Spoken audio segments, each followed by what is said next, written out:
everyone, welcome back to Phoenix Wright, Ace Attorney Trilogy, and we are continuing on with the Trials and Tribulations game. We are on Episode 5, Bridge to the Turnabout, and we are on Part 2-1 Trial. So, like I said last time, this is going to be a two-part trial, it looks like. Part 2-1 and Part 2-2. And we are again most likely going to be playing as Edgeworth. I think we are this whole entire episode. But we are playing as Edgeworth, trying to prove that I guess Iris didn't cause the killing, which still not 100% sure on that. But we did get some evidence and stuff like that, and I think we're definitely going to be able to pull it off. Okay, this is Phoenix Wright, Ace Attorney. But anyways, February 9th, 9:47 a.m. Oh my, Loris. Feels that way about me. Really? Apparently, he isn't aware of your real secret at all. This is no time to be embarrassed. I'm sorry. I'm just hardly accustomed to that sort of thing. Ah, worry not. And in any case, whatever it was that he saw on the night of the incident, mark my words, I will drag it out of him. Oh. Okay, Edgeworth. Does that mean Mr. Loris is a witness today? No. I believe that none will be the first to take the stand. Oh, Miss Bikini, Sister Bikini. Yes. She claimed to have seen the very instant in which you carried out the crime. I just want to ask you one thing. It really wasn't you who killed her, was it? Yeah, we kind of need to know that. That is correct. It was not me. Okay, you better not be lying, okay? I don't want to look stupid on the stand. Very well, then. Mr. Edgeworth? Yes? You're a prosecutor, aren't you? Are you sure about this? If your true identity is revealed. Oh, don't worry. I've made the necessary arrangements. Oh, I see. Iris, it is a prosecutor's job to doubt people. But right now, I am a defense attorney. A defense attorney's job is to believe in people, and to believe until the bitter end. Maybe Edgeworth is going to turn into a defense attorney now. Maybe. That's what my friend told me once. Mr. Edgeworth, I simply ask that you watch and decide for yourself whether or not I am fit to do the task I've been entrusted. Very well, sir. I leave my defense in your capable hands. Edgeworth is definitely capable. I just don't know for sure how good he's going to be as a defense attorney. Oh, we got the new judge. The different judge. Court is now in session for the trial of Sister Iris, Hazukura Temple. Defense is ready, Your Honor. The defense does indeed to appear to be ready, but what about the prosecution? Indeed. I'm not sure I like such a blatant waste of this court's time. Did Edgeworth set this up so there would be no prosecution, so we just win by default? An empty prosecutor chair only means that the prosecutor has no confidence in their ability to prove their case. It would seem this case is already over before it had a chance to begin. I'm ready to announce my verdict at this time. This court finds the defendant. It's her? Ah, the prosecution stands ready. You are? We know her. Franziska von Karma. Prosecuting prodigy. Von Karma, you say? Perchance you wouldn't be any relation to the legendary Manfred von Karma? Legends are a thing of the past. I am a von Karma, and that is all. Upon a special request, I flew in today for the purpose of prosecuting this case. You did? Then you must be quite the big shot, eh? By the way, Mr. Edgeworth. Yes, Your Honor? I'm almost certain that I've seen you somewhere before. Or am I just imagining things? You look very much like a prosecutor I once met. Oh, I believe you're imagining things, Your Honor. No. Miss Von Karma, do you have anything to say? There is no such weakling as this man among those of the prosecutor's office. There isn't, but I told you there is no such weaklings. What is that, a whip? I'm not sure I care so much for a thing in my courtroom. Bailiff, remove that whip at... I have no objection to the whip. But the judge does. You don't.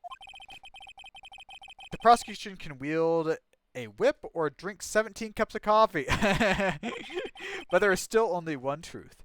That is what I stand here to prove today. This promises to be interesting, Mr. Miles Edgeworth. I expected to face Phoenix Wright here today. But looking at you now, maybe this is what I've been waiting for all this time. Miles Edgeworth, I will not allow this chance to crush you slip through my fingers. I see you brought your flair for the histrionic. Okay. Allow me to add to the things. I'm not sure about people acting bizarrely in my court. The stage is set. Now continue with the proceedings, Your Honor. Very well, Miss Von Kara, please give out an outline of this case. With as little whipping as possible, please. The murder victim is the famed picture book author. Okay. Her body was found in the temple courtyard. She had been stabbed through the torso with a ceremonial sword. The sword in this picture is the weapon in question, correct? Yes. Very well. Court accepts this into criminals. Okay. Into the evidence. There is no mistake. This was the doing of Sister Iris. After all, there is a witness to her crime. Very well. Please bring this witness to the stand. And so it begins. So it begins. My first and last trial as a defense attorney. It might not be your last. She's so short. Oh my gosh, look at her. She can't even look over the podium. Witness, state your name and occupation, please. Hold on there. I'm not sure about being... Wait.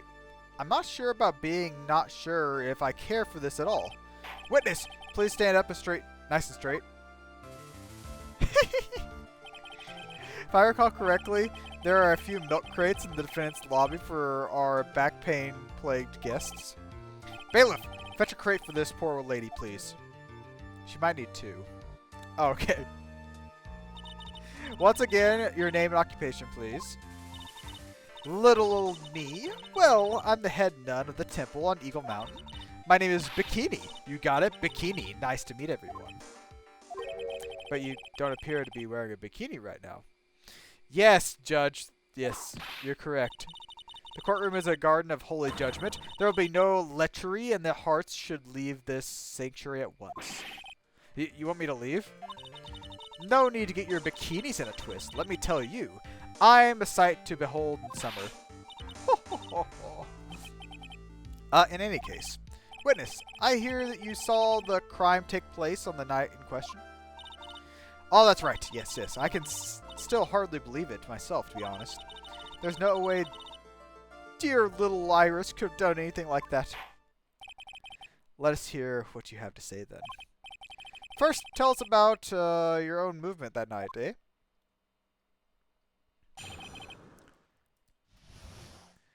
Okay. So that night, I was helping an acolyte with her training in the inner temple. Okay, Maya. Well, as you can see, my back likes to act up violently. So I left Iris to help the acolyte and returned to the temple. There's no bath in the inner temple, you see. I needed a long, hot soak. It was after I had finished, just as I was heading back, when I saw it. So it was simply a coincidence that you found yourself returning to the temple? Yes, you could say that if my back hadn't been in such pain, I would have stayed in the inner temple. That sounds like a pretty important statement you made. There's only one problem with this testimony that I can see, and you're not about to fall at the first hurdle now, are you, Miles Edgeworth? Mr. Edgeworth, please begin your cross-examination. I really want to press that last bit, okay? I say I don't think I need that, or that,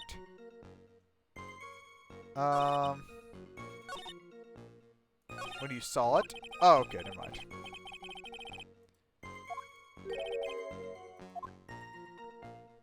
Okay, so what if... So Iris said she never got there, right? Didn't Iris say she never got to the temple? Let me see. Iris' testimony. Can I look at it? No. Rang lights out bell at 10 and was in her room until the murder was discovered. Yeah, so she couldn't have been there, right? From what she said, at least, okay? Witnesses have to undergo their own trials, I'm afraid. The defendant's fate rests on their powers of observation and memory, after all. Well, well, well, don't worry. I'm more than up to the task. I'm a woman of faith. After all, the head honcho of the temple. In that case, Miss Honcho, I'd like you to explain something for me. The discrepancy between your testimony and that of the defendant. She claims that after ringing the lights out bell, she went back and stayed in her room. Which means she did not go to the inner temple after all. No. She said that? A defendant or witness? Who is more likely to lie, do you suppose? Both. The defendant is simply lying to cover her back. But that is completely illogical. The murder was committed in the courtyard. Claiming that she went to the inner temple would make for a much better alibi. But that is odd. Whatever the reason, I can't believe that she would lie. She does indeed have honest eyes. She does have those honest eyes. All people lie, that is my belief. Why am I the only one being whipped here? Anyways, neither the witness nor the defendant have any reason to lie. Which means, we must call your memory into question, Miss Bikini. Dear, you're older than me, and yet you want to play that game, do you? Well, it isn't exactly what my memory is perfect, crystal clear, especially in winter. Then I suppose it's too early to end this cross-examination. Mr. Edgeworth, if you are going to question the memory of your witness, you'll need to show me more decisive proof of evidence. Or piece of evidence. Understand, Your Honor? Yes, understood. Then please add your comments to the about Iris to the testimony. And let us return to the cross-examination. Okay, helping her train. Acting up, Iris came to the terror, dressed exactly as she had at dinner. I call her bluff. She didn't have her hood on. Because we have her hood right here. Witness, let's get one thing straight. The defendant whom you claim to have met, she was wearing this demon warding hood, correct? Of course, we all wear them, right? This is a very important piece of clothing. I'll have you know. Wait a minute. Hold it right there. Why do you have that? Because she didn't have it. She wasn't wearing it. That's the question of the day now, isn't it, Miss Von Karma? I'll have you know that this hood was given to someone as a gift that night. Before the lights out bell was rung. What? You know where I'm going with this, don't you? If the witness had seen the defendant as she claims, then Iris, she saw, should have been missing her very hood. Well, maybe there's extra hoods, maybe. I just noticed the milk crate. Okay. It's not a bad feeling at all exposing contradictions like this. Now I understand that happy look Wright had on his face all the time. Order in the court. Oh. Sister, this hood, you have spare ones around the temple, don't you? Spares, well, I do tend to make too many of them. I see, a stockpile, a surplus of hoods, eh? Each nun is only given one hood. This should be the only hood that Iris owned. Then this is quite strange, would you say? If there was a surplus of hoods, then she could have worn one of those. There is no contradiction here, but she should have only had one. Where are they kept? Are they, like, under lock and key? I'm sorry to break this to you, Miss Onkara, but you won't get away that easily. No. Discrepancies such as this will sow seeds in any human heart. The seeds of doubt. Okay, witness. Well, I don't wish to call your testimony to doubt. You must give every detail with precision. I'm not sure I'm comfortable going along with this, Judge. Sister, you shall continue with your testimony now. Tell us what you saw after finishing your bath on your way back to the inner temple. Those seeds of doubt are sprouting in the judge's heart. They just need a little more simulation to bear fruit. Contradictory simulation. Okay, after your bath. I finished my bath around 11. I thought I should return to the inner temple. As I was walking back, I heard a noise from the courtyard. I took a look out, and Iris was... Oh, Mystic. Oh, that sword of all things. Oh, she was staying in the corner room, which faces out into the courtyard. The stabbing I saw must have occurred after she was pushed out her window. You saw a truly terrible sight, didn't you? If I was in your place, then it would be much like Miss Von Karma whipping Mr. Edgeworth in two in court.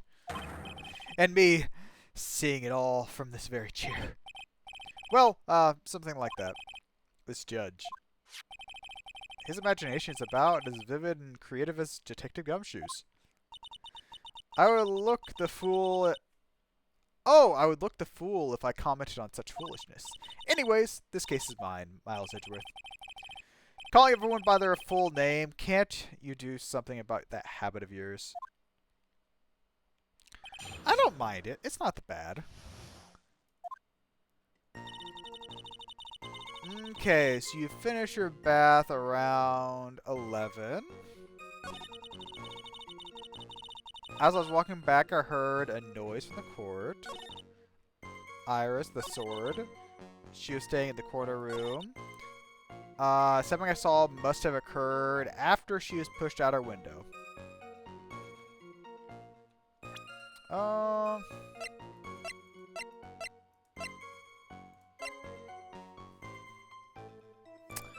Now you see here, she said 11, okay? That's a pretty...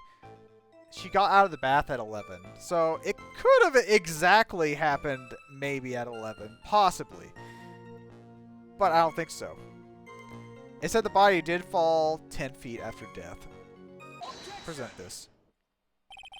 Impressive logic, that is what I'd like to say anyways.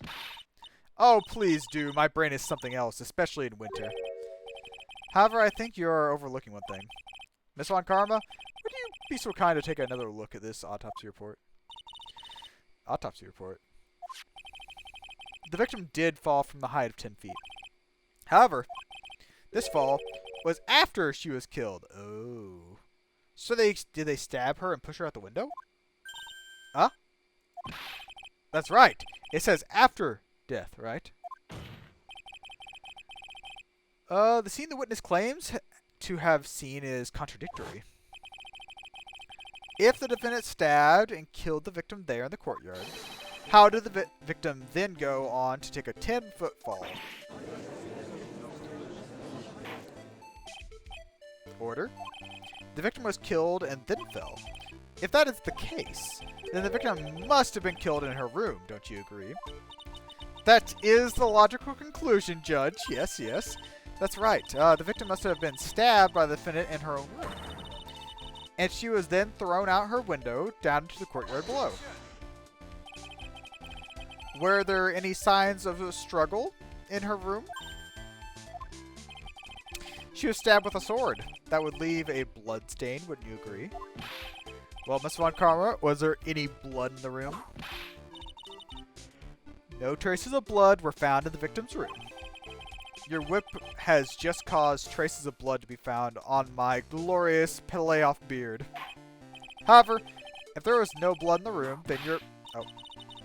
I'm sure there's no need for me to go over this, as I am sure your honor is well aware of when a stab wound produces the most blood. Very little blood is actually lost in the moment of the blade's insertion. If you want to talk about when the blood would be lost from the body, that would be when the blade is removed. Indeed, with the weapon still in place. It acts like a lid on the wound. That's true. With the weapon still in the body, there wouldn't be much bleeding. A perfectly reasonable line of thinking. We have come to a conclusion then. The victim was thrown out the window with a sword still in place. This removes all the contradictions. It said very little blood, okay? Like, there could have been a little blood. Order, order. I must admit this is a probable version of events. I expected no less from Franziska von Karma. She locates and takes control of every vital point. Huh. It seems that we need a clear testimony from the witness. Remove all supposition on your part and tell us only the facts, please. Witness, please! Remain standing on the crate. Don't go selling me short now. The weight of the winter snow has bent me out of shape, especially my back and my mood.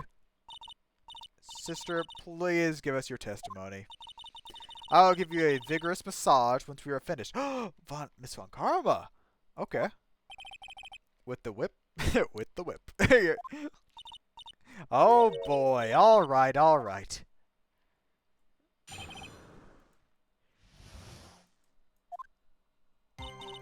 When I looked across the scene, the sword was already in place.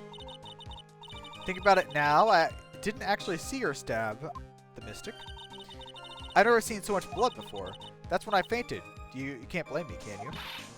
And when I awoke, Mystic Amy was stabbing Mystic at least through the back. Okay. So the statue was holding the sword this time. This all confirms Miss Von Karma's theory. Miss Von Karma strives for nothing but perfection. Putting together such facts is nothing for me. You should know that, Miles Edgeworth. Perfection is an impossibility, Franziska Von Karma.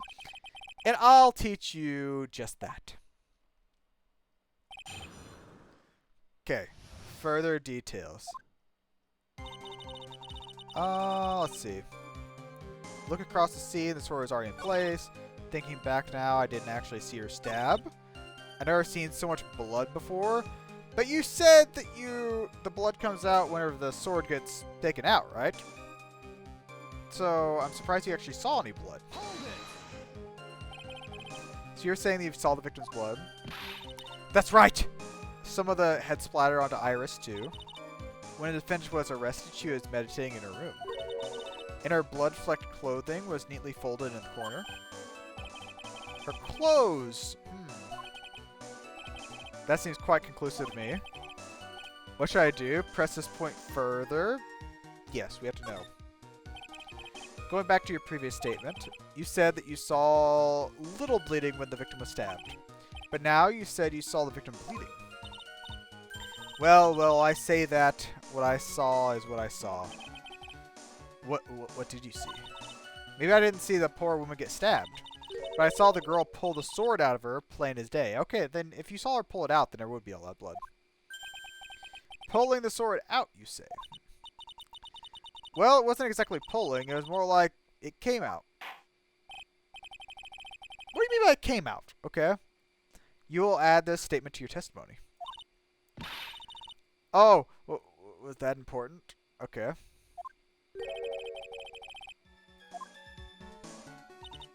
Okay, I saw the instant the blade was plunged into the hilt was smoothly drawn out. Okay. We got the sword, right? Yeah, let's present the sword. She said it went to the hilt. There would have been blood all the way to the hilt then, okay? It's just on the tip. Sister Bikini, you are a reliable witness. At least, I'd like to think so. But there are too many contradictions here. What do you mean? You make me sound as though I'm a liar. But you're a handsome young man, so I'll forgive you. What contradictions are you talking about? In the scene that the witness claims to have seen, the weapon was thrust up to the hilt. Furthermore, the killer withdrew the weapon smoothly from the body. However, both of these are completely impossible. What do you mean? Please explain. Explain yourself. To start, do you think it would be possible to stab someone to the hilt with this?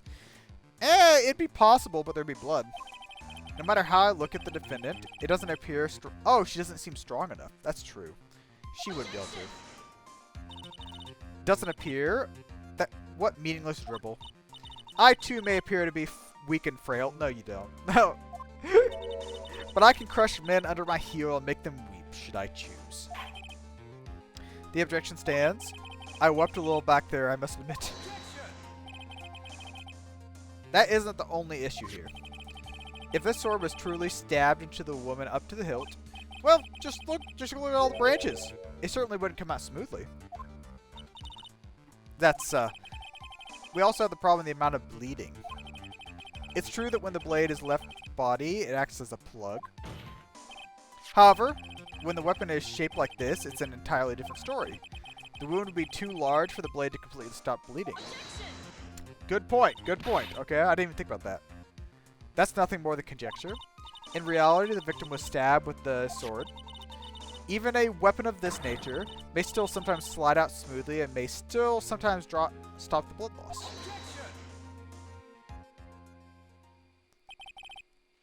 I'm not finished. There is still one more conclusive contradiction. You still got more? This one is simple. If this sword really was thrust all the way to the hilt, why is there only blood on the tip of it? Thank you. Thank you. That was the main one. Okay. Ah. If this witness is telling the truth, then there should be blood along the entire length of this sword. Did she clean it off afterwards? Huh? Bravo, Miles Edgeworth. Rising this many contradictions from a single piece of evidence. All the other attorneys I know could maybe manage one, if that. What does this all mean? You have proven contradictions regarding the murder weapon, but having come this far, there is only one answer. And that is, the weapon used to kill the victim was not the sword. What? A foolishly foolish ideal born from the foolish mind of a fool-heartedly foolish fool. Let's examine this again, okay? What was it that made us think this sword was the murder weapon? Well, it was in her back. It's because Mr. Amy was holding it. Exactly.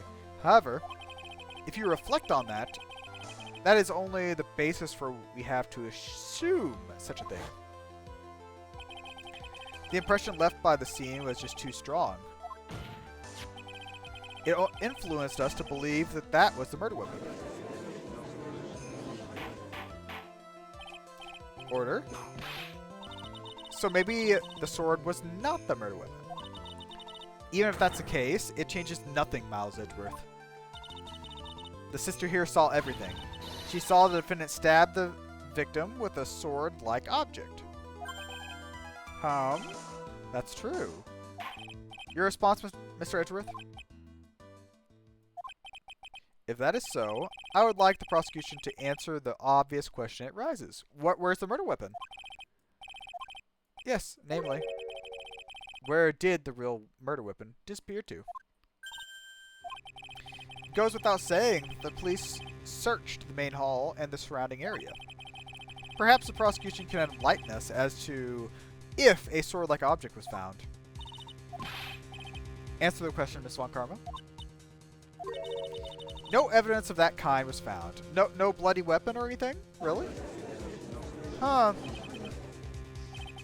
Another mystery to throw onto the pile. A trial without a murder weapon is a tricky beast. Excuse me, could I say something? No, Bikini. I just remembered something, actually. I don't trust her. What is it, sister? I was just thinking, it's possible that just maybe what actually happened was it was just over there. What exactly are you going on about? The murder weapon, I mean. Maybe. I think I know where the sword was disposed of. You what? Well then. Well then. I think we need to hear a testimony from you one more time, sister. Impossible. How could she know where the murder weapon is?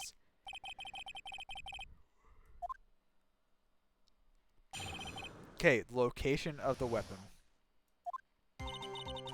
Okay, I saw the murder at 11. After asking that it be reported, I went over to the main gate. There I saw tracks indicating a snowmobile had been used. It takes 15 minutes to walk to Dusky Bridge, but less than 5 using one of those.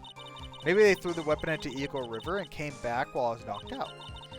Iris could have done that. She can drive a snowmobile after all. There was a snowmobile out front. I won't lie. Witness, please tell us everything you know right away next time. Well, I'm not in the best of shape. What with my back and my age, you know. But you said you were in the, like, if it's snowing in winter, you're in the best shape of your life. Quite, yes. There were indeed snowmobile tracks in front of the main gate. Here's a photograph. Okay. Yeah. I see. It certainly is an interesting theory.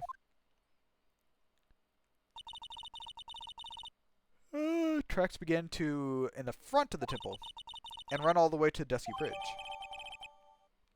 Okay, so we're probably going to use this. That solves your pesky little problem, yes? The Eagle River current is quite swift, meaning that it doesn't freeze over in winter, making it the perfect place to dispose of a murder weapon. Did she really go to the river to dispose of a murder weapon? I don't think so. Mr. Edgeworth, your cross-examination, please.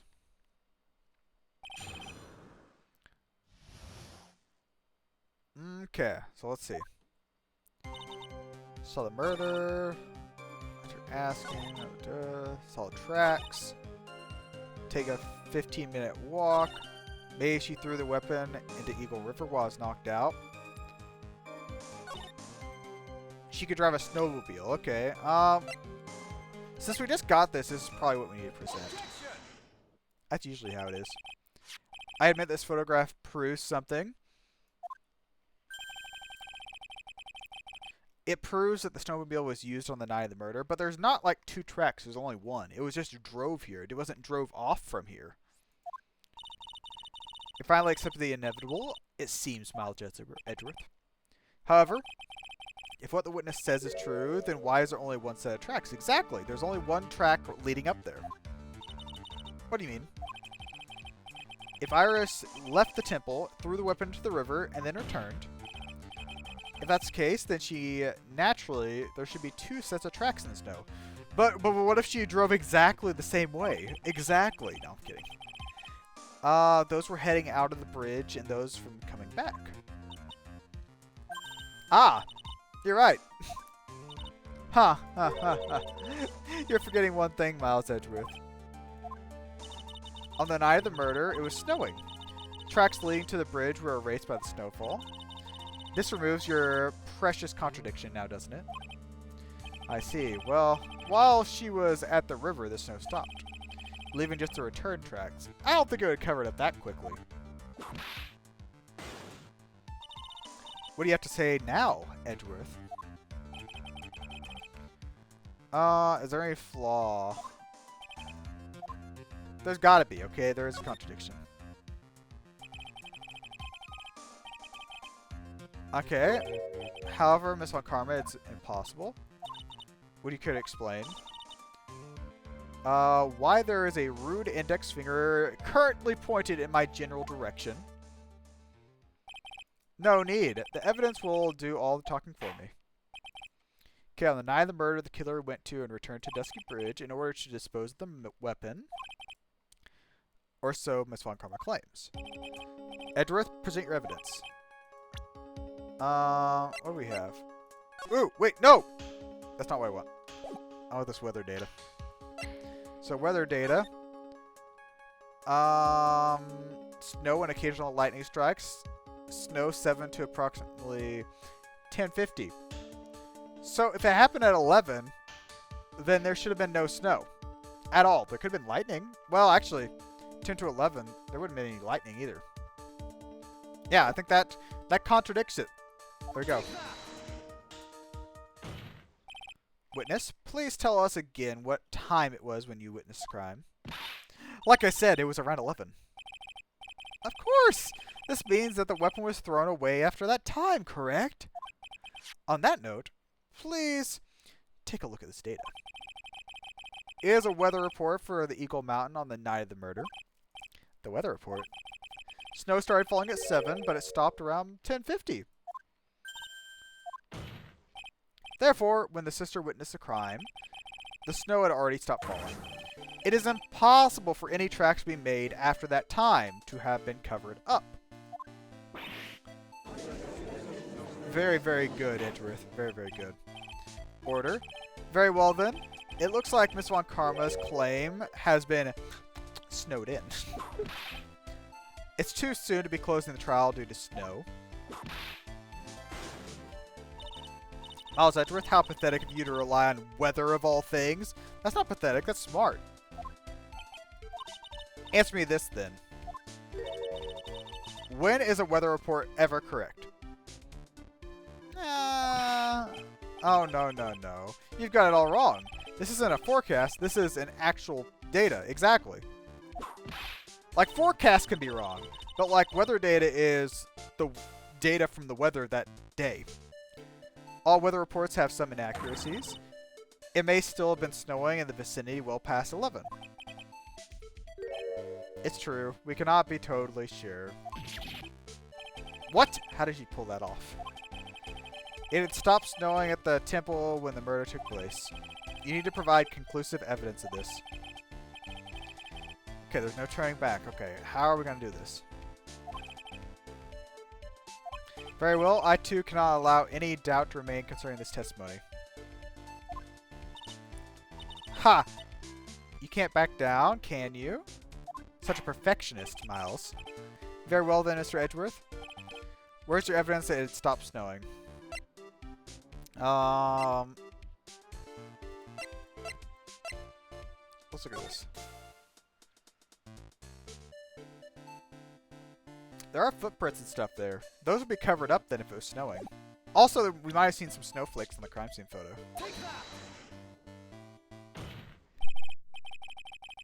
Ultimately, it all comes down to one point. That being, whether or not it was snowing in the courtyard when the victim was stabbed. That's right, but proving that is incredibly easy. If we want to know whether it was snowing or not, this photo will tell us everything. Of course, I am referring to the photo of the crime scene. As you can see, everything is covered with snow in this, with just one exception. And that is the body, of course. The victim herself. Why is there no snow on top of her? The answer is simple. It stopped snowing when she was killed, that's why. In other words, if the killer really did go to Eagle River to dispose of the murder weapon, then in this photograph, there should be 2 sets of tracks. Edgeworth is really good at this, okay? I'll be honest, okay? Probably better than Phoenix. Order. Just what are you suggesting, Miles Edgeworth? To be honest, I am not entirely sure myself, but this is simply what all the facts prove. Oh, point to, I guess. That night, someone used the snowmobile to leave the temple. From the tracks left, it can be understood that they were heading for the Dusky Bridge. At that time, it was still snowing. Of course it was, because those tracks are erased by the snow. Then, when the person returned, they left another set. The snow had stopped. Thus, the return tracks remained. Do you think Bikini would have took the snowmobile to go get her bath from the inner temple? Can I say something? No, okay? We cannot believe anything you say. This all sounds a bit fishy to me. What does, sister? There is only one key for the snowmobile. Furthermore, on the night of question, we know that the defendant had it.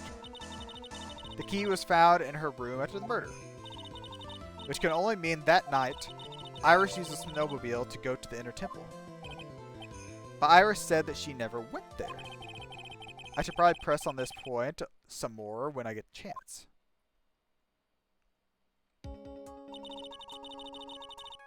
Okay, the snowmobile cannot cross the bridge, so she must have left it on the other side and crossed on foot. Sounds about right, yeah. But what's odd is, when I left Iris and returned to the temple, there's no snowmobile. Is that what you're going to say? I didn't see anything near the dusty bridge. You must have failed to see it, sister. Come on. Maybe, but when I made it back to the temple, it was there by the main gate, covered in snow. And what I saw, it was covered in snow too. Suspicious. But what, that isn't possible. Is there 2 snowmobiles around? Someone else had one? Order in the court. What does it all mean? So then what was the snowmobile used for? It wasn't taken by the defendant when she went to the inner temple. It couldn't possibly have been at the gate if she didn't use it. Okay. Furthermore, it wasn't used by the killer to dispose of the murder weapon. If that was the case, there should be 2 sets of tracks. Yeah? All we know is that after it stopped snowing, someone used the snowmobile to return to the temple. I never thought a simple snowmobile could cause so much trouble. I think we've learned all we can from this witness. Yes, I have nothing more to add. I've told you everything that I know. But then, that still leaves us with the same problem. If only there was someone, a witness, who could testify having seen the snowmobile. Was there no one out walking, perhaps near the bridge, on that night? There was exactly one person. I don't think that's likely. It was cold enough to freeze your ears off. Only an idiot would go out wandering in that. I know just the idiot. Unless they had something really important to do. That's a shame. Hold on. Something is coming to me. An idiot may well have been wandering out in the subarctic night. Your Honor, actually there just might be one individual who may be that dumb that could help us. Really? You know someone who might have been seen the snowmobile on the night of murder? I don't know for sure, but if he saw it or not. But there are 2 things about him that do come to mind, which are, he's an idiot. Oh, first that he saw something incredible on the night of murder. And the second being, that individual that I am thinking of went wandering outside in the cold of night. In other words, he is our kind of idiot. He is our kind of idiot. Mr. Edgeworth, who is this idiot you're talking about? Let's go to profiles. Larry! Or Laurice. This guy must be the product of Jean-Luc de la Guide to Obnoxious French Paintings. Okay. This is Larry Butts, a disciple of the victim. Her student. Interesting. Okay. Why was he wandering outside? That's... I don't know. I could tell them about his designs for Iris, but it may cost us his credibility as a witness before I even call him. He is, after all, an artist. He was perhaps searching for something in the snowy scenery that could move him. Although I cannot guarantee that is the reason. And so, this unfortunate, unreliable-looking man, what exactly was it that he saw? I have no idea. I intend to extract that from him right here in this courtroom. Summon this youth as a witness immediately. I have no choice, do I? No, you don't. I believe he is in the gallery for this trial. It will not take long to summon him. Very well. Larry? You may have escaped me yesterday, but today I'm going to get everything out of you. Oh, yes, I will. The court will now adjourn for a 20-minute break. Ms. Von Kara, please see to preparing the next witness. Understood, Your Honor. Oh, good. Well then, the court is now in recess.